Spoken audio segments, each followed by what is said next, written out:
दुनिया का सबसे बड़ा द्वीप, समुद्र के बीच तैरती बर्फ और सुपर पावर अमेरिका की उस पर नजर।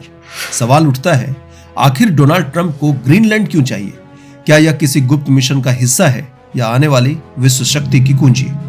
क्यों ग्रीनलैंड बना अमेरिका का नया टारगेट? अमेरिका के पूर्व राष्ट्रपति डोनाल्ड ट्रंप, जो अपनी बयानबाजी और विवादित फैसलों के लिए जाने जाते हैं, वेनेजुएला के राष्ट्रपति को अगवा करने की योजना से लेकर इराक ईरान तक की सैन्य रणनीतियां सब सुर्खियों में रहा।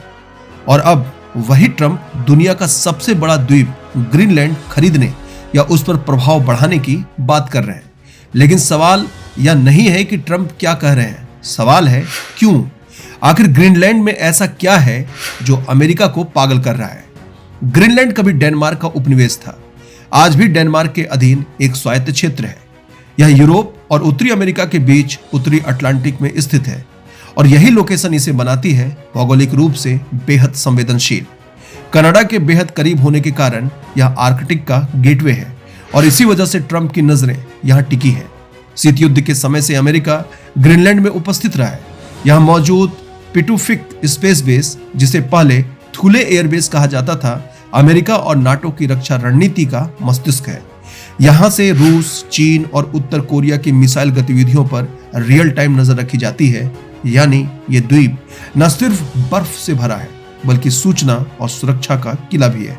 और जैसे जैसे आर्कटिक की बर्फ पिघल रही है, नए समुद्री रास्ते खुलेंगे, वैश्विक व्यापार का नया नक्शा बनेगा और ग्रीनलैंड बनेगा समुद्री ट्रैफिक का वॉच टावर। अब आते हैं सबसे दिलचस्प हिस्से पर, खजाना। जी हाँ, ग्रीनलैंड रेयर अर्थ मिनरल से भरपूर है। यह वही मिनरल्स हैं जिनसे बनती है मोबाइल चिप्स, कंप्यूटर, बैटरियां, इलेक्ट्रिक कारें, मिसाइलें, हाईटेक हथियार। आज दुनिया में इनकी सप्लाई पर चीन का कब्जा है और अमेरिका यह निर्भरता खत्म करना चाहता है। यानी ग्रीनलैंड का मतलब है टेक्नोलॉजी, पावर और भविष्य।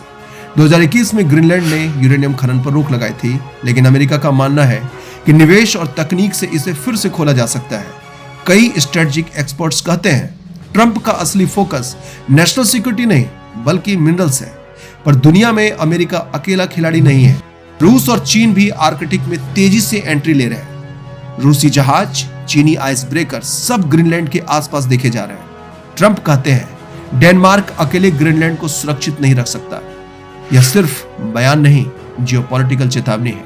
तो अब ग्रीनलैंड सिर्फ बर्फ का टुकड़ा नहीं, यह बन चुका है राष्ट्रीय सुरक्षा का ढाल, खनिजों का खजाना, वैश्विक व्यापार का रास्ता, आर्कटिक पावर बैलेंस का केंद्र।